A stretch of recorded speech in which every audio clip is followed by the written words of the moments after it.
Yun, so time check tayo, May 5, 2026, 2 p.m. So Martes dito ngayon sa US. So etong week na to, eto yung state test ng mga estudyante dito sa US. So ito yung parang once a year ginagawa dito sa US. So yung purpose nito ay para malaman kung natututo ba yung mga estudyante or kung effective nga ba yung pagtuturo ng mga teacher din ng school. Then para makita kung sino yung kailangan ng attention or kung sino yung mga estudyante na kailangan tutukan. Kumbaga, etong state test na to para to sa buong school.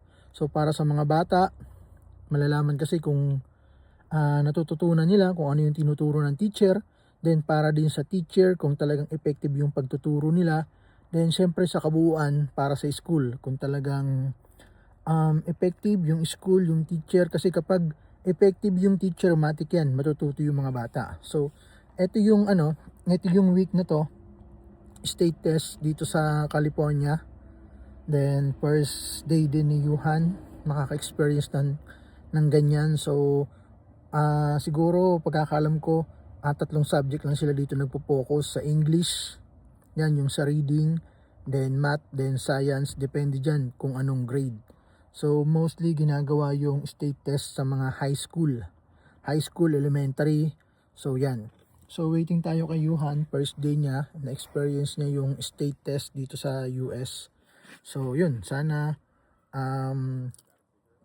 makasagot siya kasi syempre magti 3 weeks pa lang siya ngayong week na to. Then napasabak agad siya sa state test na mandatory dito sa California, USA. So tanungin natin si Yuhan pagdating kung kumusta yung state test. Pero pagkakaalam ko, ito yung first day, mayroon pang bukas, then hanggang Friday daw. So check natin. So tapos na sila Yuhan. Labasan na. Saan si Yuhan? Yun. Yun o. Yun o.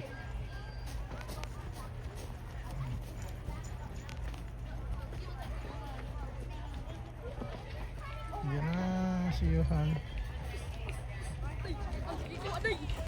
Yun o. Ano? Kumusta?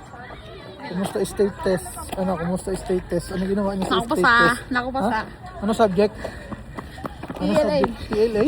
ELA. ELA? Ubot ang package ko? Wala pa. Ha? Ano, okay yung state test? Madali lang? Goodbye.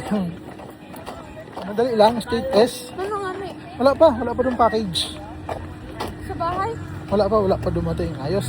Dili. Tapos na yung state test. Ang Yuhan. yes. Wala pa email. You know, so first day kakatapos lang ng state test. Kumusta yung state test? Nakapasa. Ha? Nakapasa. Anong subject?